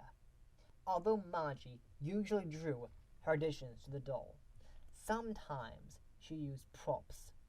Like today, reaching in her pocket, Margie pulled out a little plastic bag. Inside the bag were 2 splinters. One was maybe a half-inch long. The other wasn't much more than a speck. She put one of the splinters on the pad of the doll's index finger, and put the other splinter on the very tip of the doll's middle finger. Margie looked at her list again. She checked off popcorn and splinters, and she moved on to pizza sauce. The doll already had a pizza sauce stain on its chin. Margie added another one at the corner of its mouth. She then rubbed a little garlic powder into the white cloth. She liked adding scents for realism when she could. Like the chocolate stain from a few nights ago. She'd used real chocolate for that, so the doll smelled chocolatey sweet. Satisfied with the pizza stain, she moved on to the rainbow colors of finger paints under the nails. That was fun. She put a different color at the end of every one of the doll's fingers. Then, using a black marker, she drew arcade tickets coming out of the doll's pockets. And once again, she used a prop when she glued a smiley face eraser to the doll's hand. She thought that little tidbit was so important that she'd sent Gillian's daughter, Patty, to the arcade to win an eraser for her. It only cost Margie $5 worth of quarters to get it. After she touched the eraser, she gave the doll a small tongue, and she colored purple slits on it. Then she studied the doll's feet. She never thought to draw shoes on the doll, but if she was going to draw a broken shoelace, there had to be shoes. So for the next several minutes, Margie bent over the doll's feet and drew green tennis shoes. Green was Jake's favorite color, and besides, green went with the grass stains on the doll's knees. The doll had a lot going on in the knee area. In addition to the grass stains, the knees had reddish scrapes and various hues of brown smudges from sliding into base on dirt and mud. When Margie finished her work for the night, she sat back and studied the doll. It was turning into a hot mess with all the details she kept adding, but she knew that when Jake got to see it, he'd love it. It was intended to be a surprise for when he was well again. When he could walk, he'd go to the cabinet, open the door, find the doll, and he'd see all the things real Jake did while sick Jake concentrated on getting well. Margie ignored the sharp twist in her intestines when she thought about Jake getting well. It was her inner compass telling her that Jake's recovery was by no means something Margie could expect. In fact, it was becoming less of a possibility every day. "Stop it." Margie scolded to stop in a whisper. "He's going to be fine." She gathered her materials and stood. She made sure she closed the cabinet door before tiptoeing out of the room. Jake tried to concentrate on totaling up the rent money he owed Margie for landing on her hotel-heavy property. He was having trouble counting the gazillion hotels she had, mostly because he was struggling to figure out which were the real hotels and which were the echo hotels. He had the same issue with the money, which was the real money and which was the echo money. Of course, there was no real money, but Jake wished he could at least be sure about what was part of this world and what was being manufactured by his pine nut. Well, no, that wasn't exactly right. His pine nut didn't make the echoes. Jake concentrated on remembering what Dr. Biederman had told him. Right. Dr. Biederman had said that because Jake's tumor was close to the nuclei that were in charge of eye movements, the tumor pushed in places where it shouldn't. So it was the nuclei that made Jake see double. Jake had to look up nuclei to understand what Dr. Biederman was saying. He found out that nuclei was the plural form of nucleus. So he looked up nucleus, and he discovered that a nucleus was a little group of neurons in the central nervous system. Of course, then he had to look up neurons and central nervous system. He found out that a nucleus was a nerve cell, an electrically excitable cell. That made him laugh. He could imagine a little cell plugging into electricity and dancing all around like crazy. The central nervous system, he learned, was the combination of the brain and spine and all the nerves that made it so that humans could move and feel and think. So basically, this little group of excitable cells was getting too crazy, and while they were partying, they were bothering Jake's eye cells. Seemed kind of rude to him, and he wished his nuclei would calm down. He was tired of seeing double. Jake returned his attention to counting, but he realized he made a mistake. He had to start over. He didn't want to start over. Grunting, Jake reached out and flipped the game board off his bed, sending fake money and echoes of fake money flying through the air, along with houses, hotels, and little playing pieces. The tiny dog almost hit Margie in the eye, and she said, "Hey!" Jake immediately felt bad, but then he was angry that he felt bad. So he screamed. He screamed at the top of his lungs, and Margie didn't stop him. All she did was get up and step over to close his bedroom window. The closing window did stop him, though. "Why'd you close it?" Are you afraid people will think you're murdering me? Margie looked at him and rolled her eyes. As if. Kiddo, if I wanted to, I could end you so quickly you'd never make a sound.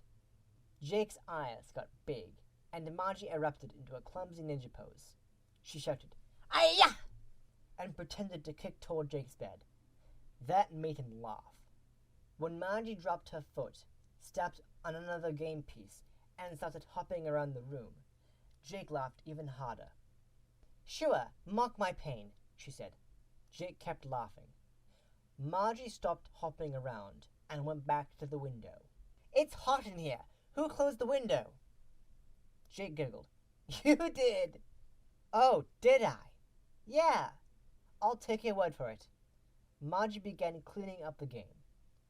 "I assume you're done with this one for now," she asked, as if it was normal to throw a tantrum over some stupid board game. "I'm sorry," Jake said. "I got frustrated." "No," Margie said, in pretend disbelief. "You don't say. I just figured your wires got crossed or your circuits were frying." Jake laughed again. Margie grinned at him and returned to picking up fake money, game pieces, and tiny hotels and houses. "I love you, Margie," Jake said. Margie stopped moving. She was bent over, her face turned away from Jake. It took a couple seconds, but she finally straightened and looked at him. Her eyes were moist. "I love you too, Jake." Margie sat on the front porch swing in the dark. She'd finished her daily project. Jake was sleeping restlessly. She had the baby monitor in her pocket as usual. It was too hot in her little room to sleep. She tried sleeping on the sofa, but her thoughts wouldn't turn off. So here she was, using her foot to rock herself back and forth in the hopes that the soothing motion would relax her. The sky was filled with stars, muted somewhat by the city lights in the distance. A couple fireflies darted in and out of the drooping boxwood at the corner of the house. Crickets chirped. The sound of oldies music and a TV show with a lot of shooting wafted across the street from open windows. The air smelled dusty and stale. Summer had gotten old. Everyone was counting the days until fall brought cooling breezes and the relief of steady rain. Would Jake make it to fall? Margie groaned and rocked the porch swing faster. Her days were getting harder. Not only was Jake's double vision becoming more intense, his headaches were worsening too. Increases in painkiller dosages made him weaker. His last 2 rounds of chemotherapy hit him hard. But that wasn't the worst part. The worst part was that Dr. Biederman had announced that the oncology team was stopping treatment. "We don't have anything else," he told Margie after Jake's last round of chemo. "All we can do is manage his symptoms. If it gets to be too much for you, we can move him to hospice." "He's not too much," Margie said. Dr. Biederman nodded and patted her hand. "I understand." Did he? Margie wondered. She was just the nanny. She had heard one of the nurses say that the previous week. Someone had asked the nurse if she was Jake's mom, and the nurse had said, "No, the mom's dead. She's just the nanny." Sometimes Margie wished she was like one of the robots Jake liked so much. Then she could be just the nanny. She'd have no bothersome feelings to deal with. But she wasn't just a nanny. She'd started that way, yes, but she'd lived with Jake for 3 years. She'd spent enough time with him that she knew him like a son, even back when he was well, before he became the invalid he refused to be. She'd come to love Evan too, not in a romantic way, more like a brother. When he was home on leave, he gave Margie the opportunity to go on vacation, but she had no place she wanted to be for more than a few days. A couple times, she'd gone home to visit her parents and some old friends while Evan was home. Jillian had helped Evan out when Margie was away, but Margie wasn't gone long. So the 3 of them became like a little family, and she was included in the outings, the movie nights, the game nights, and the storytelling time. Then, of course, when Evan was overseas, she became Jake's whole world.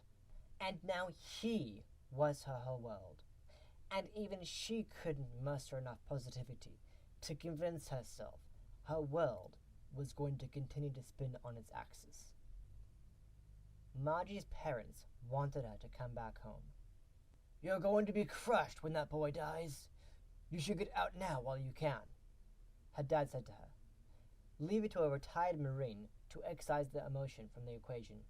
Like she could drop Jake's failing body in a hospice center, pack up a few things, leave, and forget she ever heard of a boy named Jake. Just the thought made her so angry she wanted to climb through the phone line and strangle her dad. "What happened to leave no man behind, Dad? Why do you think I want you to get out? I'm trying to bring you home whole. It's too late for that." Margie just had to deal with it, like she always had. But then the call came. Margie and Jillian were making chocolate chip cookies. It wasn't a good day for chocolate chip cookies, because it was so hot they probably could have fried the cookies in the street. But Jake had asked for homemade chocolate chip cookies, and Margie wasn't going to say no.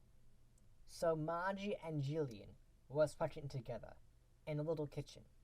Margie had told Jillian she didn't have to help, but Jillian insisted. She said she might sweat off a pound or two, but Margie knew Jillian was there to offer moral support. It was a good thing she was there. For as long as Margie had worked for Evan, she knew the call was a possibility. Even so, she never expected it. She was so caught up in Jake that she tended to forget about Evan's precarious world. So when it came, she wasn't prepared, especially since it came from Michael. "Margie," Michael said when she answered the phone. His flat, gruff voice was unmistakable. "Hi, Michael." "I have been notified that Evan's dead." Margie's legs failed her. If Jillian hadn't been in the kitchen with her, she would have whacked her head on the counter as she went down. Instead, she fell into Jillian, who, though steady, was a lot softer than a counter. Jillian immediately wrapped her arms around Margie and propped her up. "Apparently an IED hit the vehicle he was in," Michael said. Margie gripped the phone and tried to breathe. She'd only met Michael the one time, and she knew the way he processed the world was very different from what was normal. But hearing the news this way was... "You there?" Michael asked. She tried to speak. Couldn't. She cleared her throat. "Here." "I've got Evan's will here. He named you Jake's guardian, and he left you the house and some savings. I am the executor. I'll follow the proper procedures and file what must be filed, and I'll bring you papers to sign when you're ready." Margie couldn't find a word in her brain that made sense. Jillian took the phone from her hand.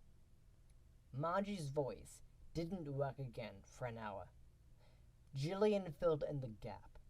While Margie sat in a hard, ladder-back chair at the oak pedestal table near the kitchen, Jillian coaxed more details out of Michael, checked on Jake, got Margie a glass of water, finished the cookies, and brought a load of laundry up from the basement to fold. Jillian didn't start to cry until she began folding Jake's t-shirts into neat little squares. Margie had been crying off and on the whole time. After the laundry was stacked, the women sat together, holding hands and staring at the table. Margie's mind was blank. Well, not completely blank. She was trying to figure out how to get her tongue to work in concert with her throat and her gums again. Eventually, she found a voice. "I'm not crying about Evan," Margie said. Jillian looked up and nodded. "I know." Margie wiped her eyes. "That sounds awful, though. I mean, I'm devastated that he's gone, of course." She sniffled. Jillian pushed a box of tissues closer to Margie, who ignored it and wiped her nose with the back of her hand. "It's Jake I'm upset about." Margie dropped her face into her hands. "How am I going to tell him?" Her words, muffled by her palms, were as mushy as her thoughts. Jillian put her hand on Margie's shoulder. Margie looked up. "The oncology team doesn't think he has much longer," she whispered, as if saying the words in a normal tone would hasten that truth into being. Jillian pressed her lips together and her eyes filled. "I've known Jake since he was a tyke." Her voice was broken. She cleared her throat. "Evan and Roxanne moved in here when Jake was 2, even though he was creative and kind." She smiled. "I love my kids, but they're oafs by comparison. It breaks my heart." She shook her head and smacked the table. "But it doesn't do any good to try and figure out or lament what is. All we can do is go forward from here."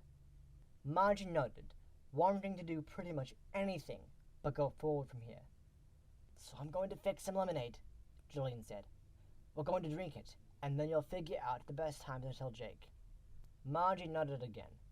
She felt like she was outside of herself, watching her body do things like nod and sit and fold laundry. She felt separate from this ordinary self. Getting the news about Evan had untethered her from day-to-day concerns. "It's good Michael will handle Evan's estate." Julian cut into a lemon. The tart scent filled the room, and it lured Margie part way back into her body. "I've never met Michael. He seemed a little, well, cool on the phone. He's a numbers genius, manages money for wealthy people, and has made a killing doing it." She wiped her face. "He's not a bad guy. He just doesn't know how to connect. He doesn't feel the way we do." "I might envy him," Julian said. "Me too."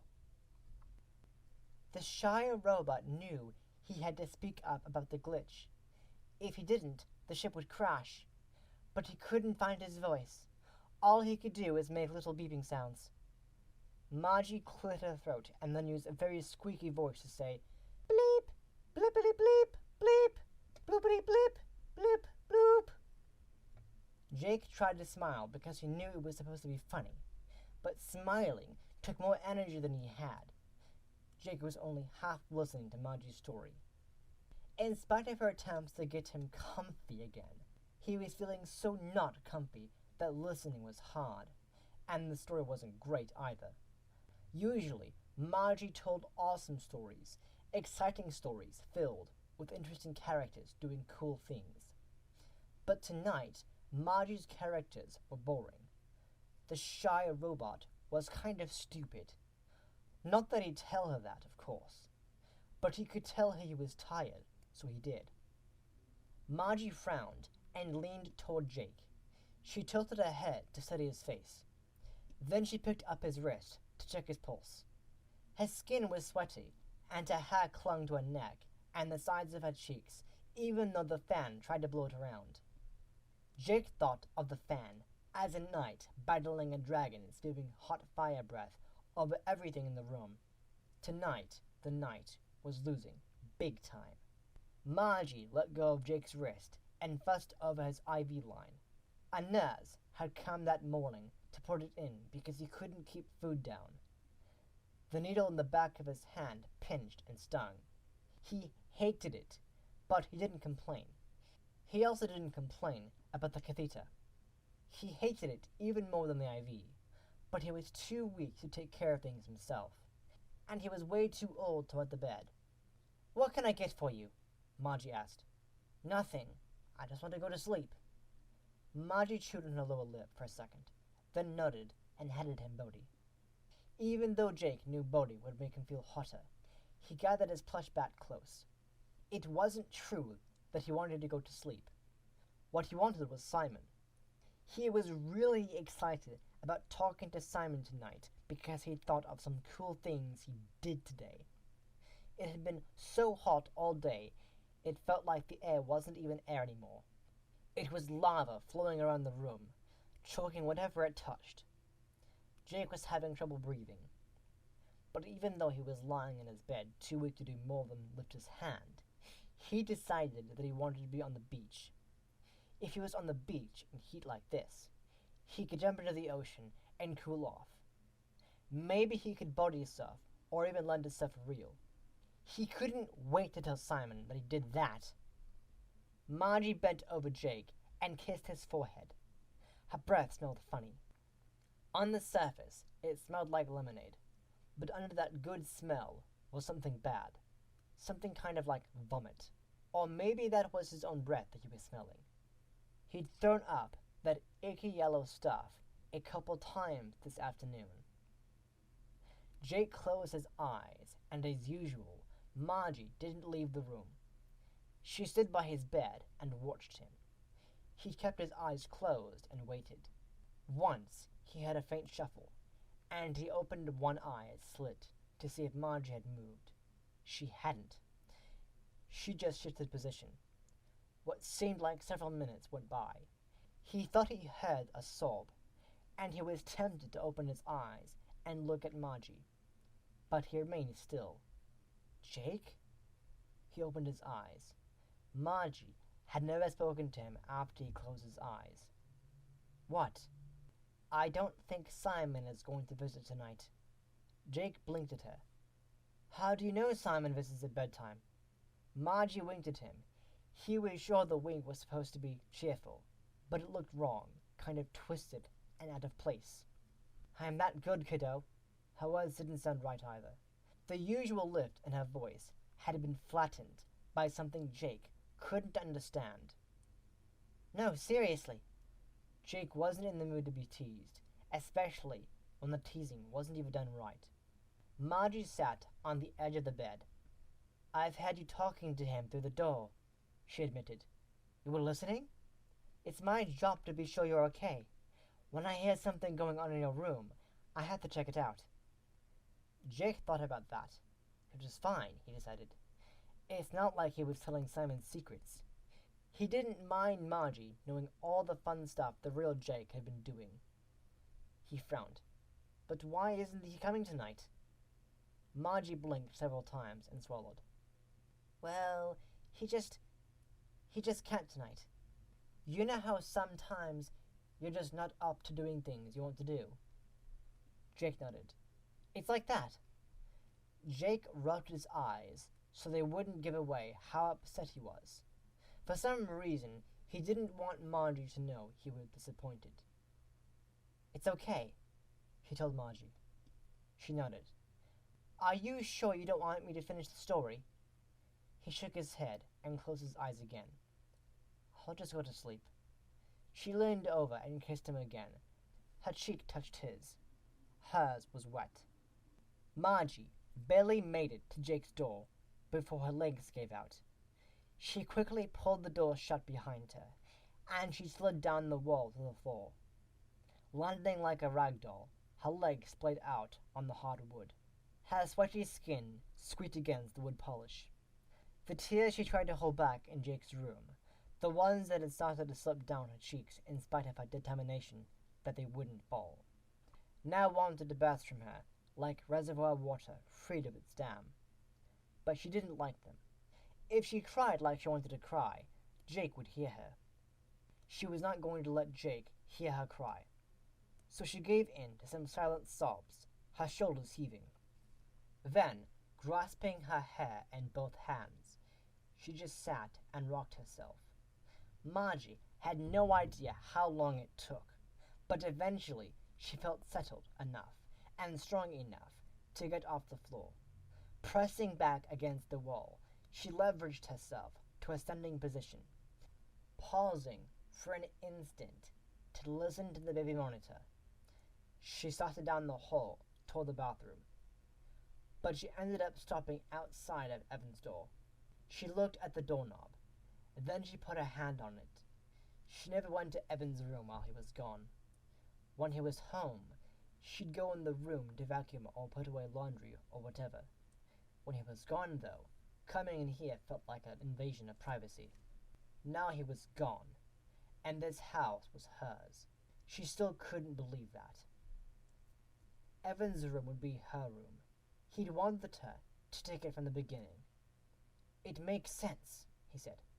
You'd be right here next to Jake, and the bed's bigger, and it's cooler in the summer. Yeah, and I'd feel like I was sleeping in your bed, she thought. No thanks. I need my own space, she told him. She didn't realize until Michael gave her the news that the real issue was she wanted Evan to be more than just a boss, and being in his room when he was gone made her feel a little like a love-lorn stalker. Love him like a brother, she snorted. Boy, had she been lying to herself. Margie opened the door and stepped into Evan's room. It was just as she remembered it, filled with cherry mission-style furniture and dark green and light tan curtains and comforter. The room felt discreetly masculine. Neat, but not too neat. The room revealed its occupant. The walls were covered in family photos. Jake's happy and then not as happy face dominated those.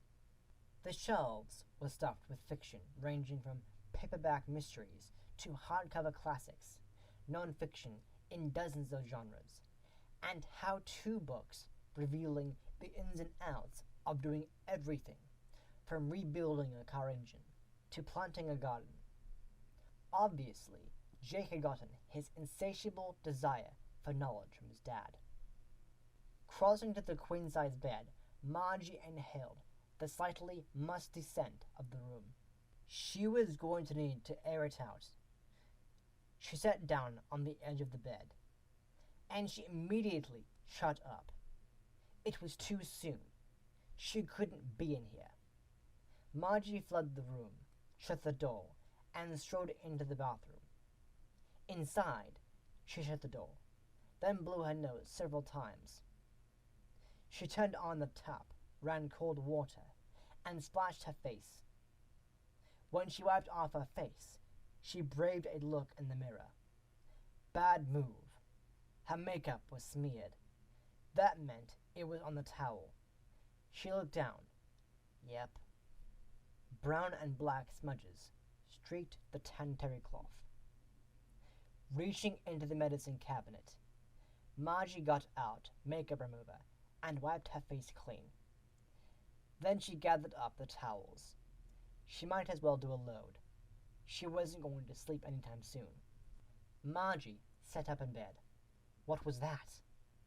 In a testament to how little she knew herself, Margie had fallen asleep in the basement lawn chair while the towels were washing. So once she'd put the towels in the dryer, she went up to bed. Wearing just an exercise bra and shorts, she laid down on top of the covers on her bed. Her fan was aimed directly at her, but all its warm air could do was tickle the tiny hairs on her arms. Margie had closed her eyes and surrendered to the oppressive oven that was her room. She'd fallen asleep almost instantly, but now she was awake again. Had she heard something? Yes, voices. She could hear voices. Light from the outdoor lamp and a 3/4 moon spilled into her room through the open window above her bed. It was enough to illuminate the surface of her nightstand. Where was the baby monitor? Maggie took a breath. She'd left it in the basement. Leaping out of bed, Margie left her room and headed down the steps of the first floor. Once there, she stopped. She could still hear the voices, but they were barely more than murmurs. She couldn't make out words. She couldn't identify the voices either. Were they male? Female? Was it Jake? If so, who was talking to him? Instead of going down to the basement to get the baby monitor, Margie went toward Jake's room. The hallway was dark, but she could feel her way. Running her hand along the top of the dark, wainscoting trim in the hall, she listened as she approached Jake's room. She thought the voices were getting louder, but when she reached Jake's door, the voices went silent. Margie stood perfectly still, listening. Inside Jake's room, his fan hummed in undulating shifts from low pitch to high pitch. In the kitchen, the fridge added its voice to the throbbing motor chorus, and even farther away, Margie's fan contributed a deeper drone. Outside, a dog barked. Inside, the house made a cracking sound, like it was popping its knuckles, as if houses had knuckles to pop. It had taken Margie a long time to get used to the bungalow's constant rasps and groans.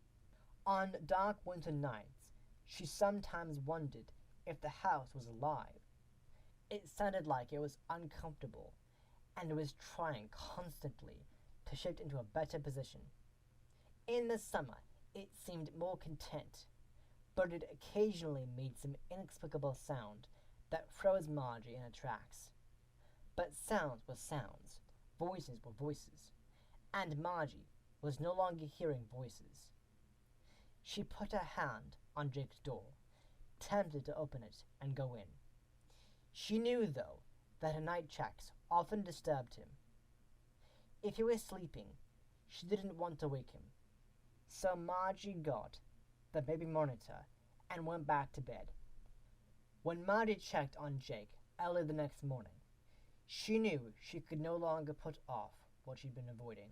"Hi, Margie," Jake whispered when he saw her. His eyes were barely open. His skin was almost translucent gray, and it was stretched so taut on his face, Margie could see the perfect contours of his facial bones and his skull.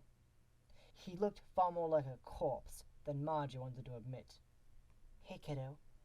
She checked him over, bustling around the bed like it was a normal day and they were going to do normal things. "So you'll never guess the forecast," Margie said. Hot?" "Oh, you guessed! You're so smart!" Jake did his best to smile. She watched him touch his tongue to a couple small cracks on his lips. It obviously hurt him to move his mouth. Margie picked up a tube of lip moisturizer from the nightstand and gently applied some to Jake's lips. "What shall we do first today? Fly to the moon or build a spaceship?" "You're silly," Jake said. "I've been called worse." Margie snapped her fingers. "I know. We'll build a robot first. Then he can build the spaceship and fly us to the moon." "Margie?" Margie stopped moving. She looked at him, frowned, then sat on the bed. "What, Jake?" "I don't want to pretend today." Margie took a deep breath. She picked up Jake's bony limp hand. "Okay, I won't make you. I don't want you to get mad." "Okay." "That would be bad," Margie said. "Very, very bad," they said together. Then Jake drifted back to sleep. Wearing an old gray blouse she hadn't put on in years, Margie sat at the dining room table and methodically cut up every one of the smiley face t-shirts. Ch, ch, snip, ch, snip. The sound of the scissors sliding through the fabric and then snapping closed was surprisingly satisfying. Margie lost herself in a task. She cut steadily. Even when Margie's hand muscles started aching, she kept cutting. When she slashed her last happy yellow countenance, she dropped its remains in the pile and carefully placed the scissors next to it. That's when Jillian showed up at the door, as if she knew Margie was going to need support to do what she had to do. Stepping into the living room, Margie motioned for Jillian to come in. As soon as she did, Margie's tears returned, and Jillian strode to her. She took Margie's hand and squeezed it. Her chin moved against the top of Margie's head as she chewed gum. Margie smelled wintergreen. "You can do whatever you have to do," Jillian said. Could she? Margie wasn't so sure. "The kids have gone on a day trip with friends," Jillian said. "Dave's at work. I'm here. What do we need to do?" "It's time to call the hospital and arrange for Jake to be taken to the hospice center." Jillian's eyes moistened, and she brushed her hands together and said, "Then let's go sit down and do that." Jillian thought the process was going to be complicated, but Dr. Biederman had paved the way for Jake's transfer. All the paperwork was done. They just needed to send an ambulance with a couple EMTs and a hospice nurse. "We're going to have the ambulance there by noon," the administrator told Margie. "Thank you," she said, not feeling thankful at all. She felt resentful, angry, enraged. How could all the love and caring and positive expectations have brought Jake here? Margie had been so sure she could get him through this. Outside, an ice cream truck went by.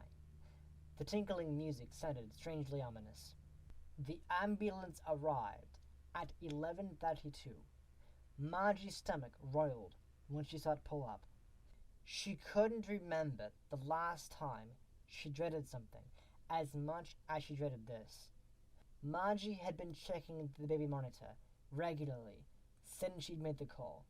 She hadn't had anything. She looked in once to find Jake curled on his side with Bodhi, his shoulders moving unsteadily up and down with his irregular breathing. She'd thought then about going in to tell him what was going to happen, but she couldn't bring herself to do it. There was so much that she needed to tell Jake. First, of course, she needed to tell him that his father had died. Second, given that his father was dead, she thought she could reveal to Jake the identity of his nightly visitor. Wouldn't it be more comforting to know that his dad loved him so much he orchestrated those visits than it would be to believe in some nameless, faceless friend who lived in a cabinet? Third, she had to tell him where he was going. She planned on doing all this before the ambulance arrived. But now it was too late. Okay, so she'd get him settled in hospice before she told him anything else. Margie was pacing in the living room when the ambulance turned into the driveway. Jillian sat in the easy chair near the front door, her hands folded in her lap, her eyes closed. For the first 10 minutes after Margie had made her call, Jillian had tried conversation. She had attempted to get Margie to talk about how she felt, but Margie wasn't ready to do that, and Jillian had correctly interpreted the monosyllabic answers as a plea for silence. Still, she stayed. Margie was grateful for that. She didn't want to talk, but that didn't mean she was strong enough to do what she was doing by herself. "I'll get the door," Jillian said, as two young blonde EMTs and one dark-haired, middle-aged hospice nurse got out of the ambulance. The EMTs lifted a stretcher from the back of the ambulance, while the hospice nurse approached the front door. She carried a clipboard and a medicine bag. Jillian opened the door for the nurse. "I'm Jillian, friend and neighbor. This is Margie. She's Jake's guardian." The short woman with a kind round face held out her hand. Margie managed to shake it, but she didn't say anything. What was she supposed to say? "Thank you for coming?" "I'm Nancy," the woman said. She smiled at both Jillian and Margie. She was clearly an experienced hospice nurse. Her smile was just big enough to be friendly, but reserved enough to give difference to the situation. "I have a couple of things for you to sign," Nancy said to Margie. The EMTs threw open the screen door and rolled the stretcher through. Its wheels clattered across the threshold, and Margie felt like the house was being invaded by armed intruders.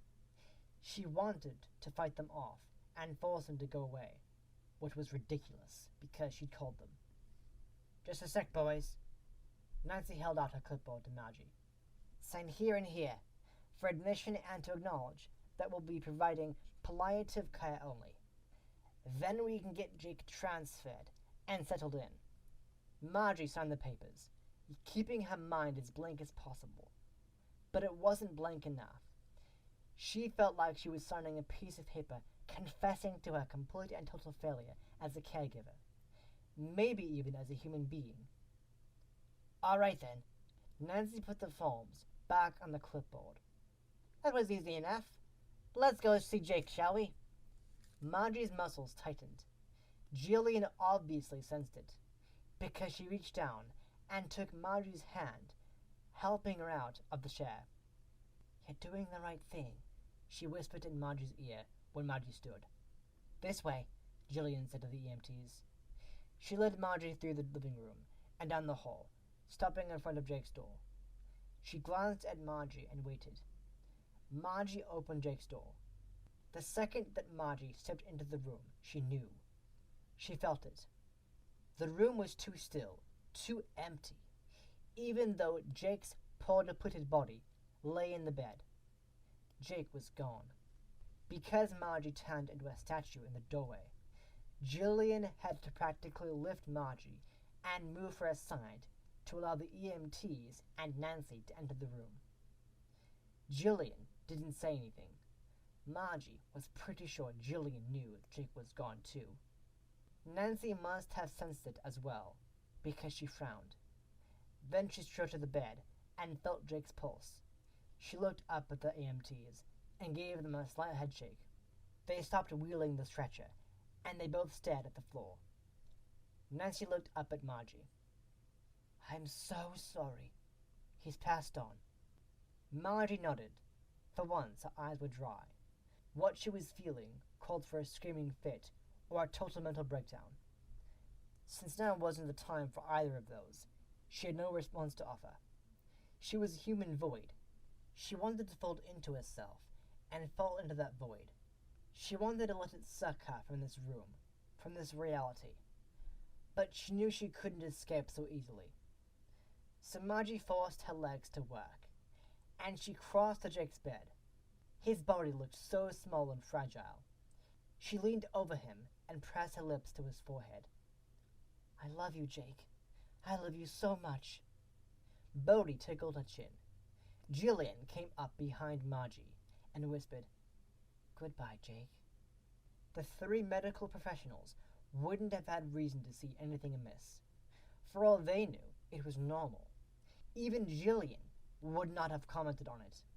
She might have seen it, but she wouldn't attach any meaning to it. Margie, though? Margie would have, but she didn't see. Nobody saw. 5 people, 5 sets of eyes, and none of them noticed the little cabinet door was wide open. And that is the end of Story 2. Thank you for listening to this read-through of Five Nights at Freddy's Fazbear Frights number 6, Story 2, The Real Jake. I really hope you enjoyed listening to this read-through. If you did, make sure you hit that like button. And if you are new to this channel, why not subscribe for the next story of this read-through series. Also, make sure you hit that bell icon so you'll be notified as soon as I upload a new story. And I'll be back next time with the next story.